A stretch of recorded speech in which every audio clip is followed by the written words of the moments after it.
పశ్చిమాసియాలో ఇప్పటికే యుద్ధ మేఘాలు కమ్ముకున్న వేళ ఇరాన్ దేశంలో పెను రాజకీయ అనిశ్చితి నెలకొంది. ఆ దేశ సుప్రీం లీడర్ మొజ్తబా ఖమేనీ ఆరోగ్య పరిస్థితి అత్యంత విషమంగా ఉన్నట్లు అంతర్జాతీయ మీడియా కథనాలు వెలువడుతున్నాయి. ఆయన ప్రస్తుతం అపస్మారక స్థితిలో ఉన్నారని, దేశ బాధ్యతలు నిర్వహించలేని స్థితిలో ఉన్నారని సమాచారం అందుతోంది.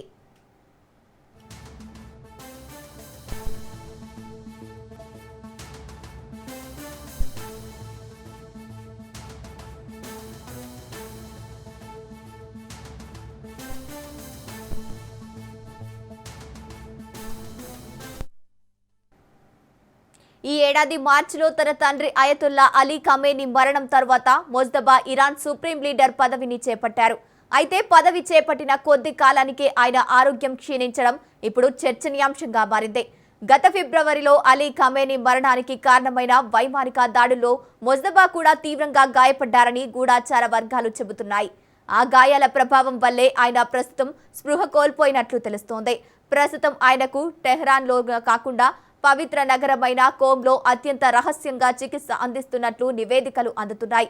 ఆ గాయాల ప్రభావం నుంచి ఇంకా కోలుకోలేని గూఢాచార వర్గాలు అంచనా వేస్తున్నాయి. ఈ గాయాల వల్లే ఆయన ఆరోగ్యం క్షీణించిందని భావిస్తున్నారు.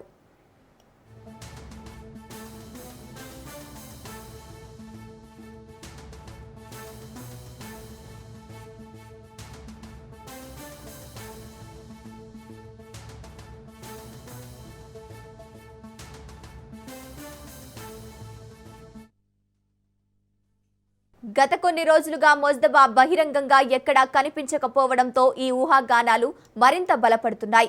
అయితే ఇరాన్ అధికారిక వర్గాలు మాత్రం ఈ వార్తలను కొట్టిపారేస్తున్నాయి. యుద్ధం కారణంగా ఆయన ఒక రహస్య ప్రదేశం నుంచి కార్యకలాపాలు సాగిస్తున్నారని, ఆయన క్షేమంగానే ఉన్నారని ప్రభుత్వం చెబుతోంది.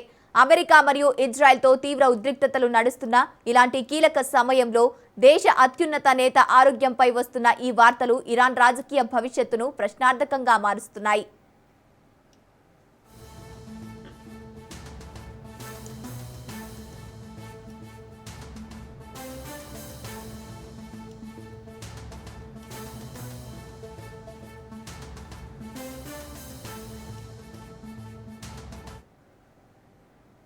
Iran supreme leader Mojtaba Khamenei ఆరోగ్య పరిస్థితి విషమంగా ఉన్నట్లు తెలుస్తోంది. రైట్, ఇక ఇదే అంశానికి సంబంధించి పూర్తి డీటెయిల్స్ మా ప్రతినిధి సైదులు లైవ్ ద్వారా అందిస్తారు.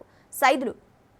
Yes Gangotri, Iran supreme leader Ali Khamenei మరణానంతరం ఆయన కుమారుడు, అంటే ఆయన రెండో కుమారుడు మొజ్తబా ఖమేనీ ఇరాన్ సుప్రీం లీడర్గా నియమితులయ్యారు. అయితే ఇరాన్కి మూడవ సుప్రీం లీడరు మొజ్తబా ఖమేనీ. ఆయనకు ఐఆర్జీసీతో గడిచే సంబంధాలు కూడా ఉన్నట్లు వార్తలు వచ్చాయి. అయితే ఆయన మూడవ ఇరాన్ సుప్రీం లీడర్గా మొజ్తబా ఖమేనీ నియమితులైన తర్వాత ఆయన ఎక్కడా కనిపించలేదు. పశ్చిమాసియాలో ఉద్రిక్తతల నడుమ ఆయన ఇరాన్కు మూడవ సుప్రీం లీడర్గా నియమితులయ్యారు. సో అప్పటి నుంచి ఆ యొక్క పశ్చిమాసియాలో జరుగుతున్నటువంటి ఉద్రిక్తతలు, అంటే అమెరికా, ఇజ్రాయెల్ సంయుక్తంగా ఇరాన్ పైన దాడి చేస్తున్న దగ్గర నుంచి ఇప్పటి వరకు కూడా ఆయన మీడియా ముందుకు వచ్చి మాట్లాడిన దాఖలాలు లేవు. కానీ ఈ మధ్యకాలంలో చూసాం, అమెరికా ఇరాన్కు గట్టి వార్నింగ్ ఇస్తూనే ఉంది. సో ఇప్పుడు కూడా ఇచ్చింది.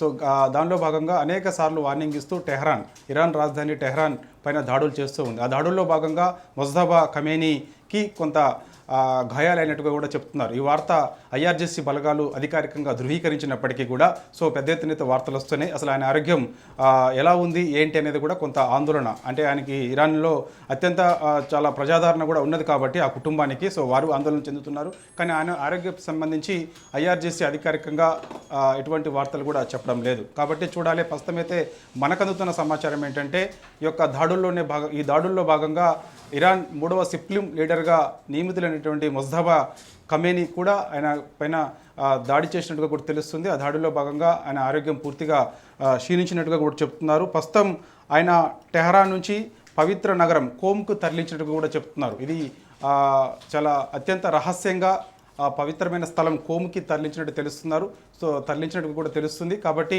ఈ విషయాన్ని అక్కడ ఉన్నటువంటి ఇరాన్ ప్రజలకు కానీ అక్కడ ఉన్నటువంటి మీడియాకు కానీ తెలియకుండా కొంచెం జాగ్రత్త పడుతున్నట్టుగా కూడా తెలుస్తుంది. కాబట్టి చూడాలి. ఆయన ఆరోగ్యం సంబంధించి మాత్రం ఇప్పుడు ప్రపంచవ్యాప్తంగా వార్తలు వస్తున్నాయి. తనే ఒకవేళ ఆరోగ్యం క్షీణించి ఏదైనా జరిగితే మాత్రం దాదాపుగా ఇరాన్ సుప్రీం లీడర్ ఎవరు అనేది కూడా ప్రశ్నార్థకంగా మారే అవకాశం అయితే కనిపిస్తుంది. ఇప్పటికే అమెరికా ఇరాన్కు గట్టి వార్నింగ్ ఇస్తూ వస్తుంది. 48 గంటల్లో హర్ముజ్ జలసంధి ఓపెన్ చేయకపోతే టెహరాన్ మొత్తం కూడా తుడుచుకు పెట్టుకొని పోతుంది. సో మా యొక్క బలగాలు ముఖ్యంగా టెహరాన్ పైన దాడు చేస్తే మాత్రం ఇరాన్ మొత్తం కూడా అంతం అవుతుంది. అసలు ఎక్కడ కూడా ఇరాన్ అంటే ఇప్పుడు అక్కడ ఉన్నటువంటి పరిస్థితికి సంబంధించి ఇరాన్ ప్రతిసారి కూడా చర్చలకు సంబంధించి చెప్తున్నప్పటికి కూడా అంటే ఇజ్రాయెల్ అమెరికా సంయుక్తంగా దాడి చేస్తున్నప్పుడు యుద్ధం ముగింపు పలకాల్సిందే ఇరాన్ చెప్తున్నప్పటికీ కూడా ఈ విషయం అమెరికా అధ్యక్షుడు డొనాల్డ్ ట్రంప్ కానీ ఆయన ఎప్పుడు కూడా దీనిపైన ముగింపు అనేది ఉండదు, యుద్ధం కొనసాగుతూనే ఉంటుందని కూడా అనేక సార్లు చెప్పుకొచ్చారు. ఈ మధ్యకాలంలో చూసాం మనం అమెరికాలో వైట్ హౌస్ ద్వారా ఆయన మీడియాతో మాట్లాడినప్పుడు ఒక యుద్ధం ఇంతటితో ముగుస్తుందని చెప్పినప్పటికీ తర్వాత వెంటనే తన వ్యాఖ్యలు వెనక్కి తీసుకొని ఖచ్చితంగా ఇరాన్ పైన దాడి కొనసాగుతూనే ఉంటుందని కూడా చెప్పారు. కాబట్టి హర్ముజ్ జలసంధి ఓపెన్ చేయకపోతే మాత్రం ఖచ్చితంగా ఇరాన్ పైన గట్టి దెబ్బ కొడతాము, ఖచ్చితంగా ఇప్పటికే మా బలగాలు సిద్ధంగా ఉన్నాయని కూడా అన్నారు. ఈ సమయంలో ఇలాంటి సమయంలో అంటే ఒకవైపు ఇజ్రాయెల్ అమెరికా దాడులను ఎప్పటికప్పుడు మేము తిప్పికొడుతున్నామని చెప్తున్నటువంటి ఇరాన్కి చెందినటువంటి ఐఆర్జీసీ బలగాలు ఇప్పుడు ఈ సమయంలో తమ యొక్క సుప్రీం లీడర్ మొజ్తబా ఖమేనీకి సంబంధించి ఆరోగ్యం విషయంలో ఎందుకు మరి అధికారికంగా ప్రకటన చేయడం లేదు? అంటే మరి ఏమైనా దాస్తుందా, లేకపోతే అసలు ఆరోగ్యం ఏ విధంగా ఉంది, క్షీణించిపోయిందా, లేకపోతే అసలు ఎట్లా ఉంది ఏంటి?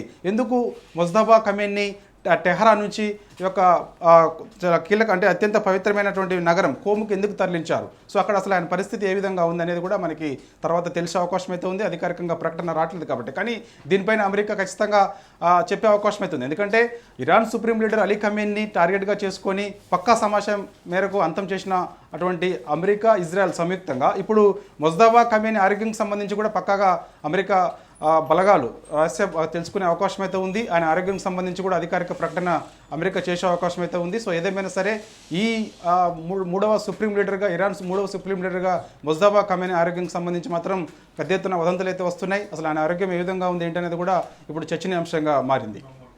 Right, thank you Saidulu.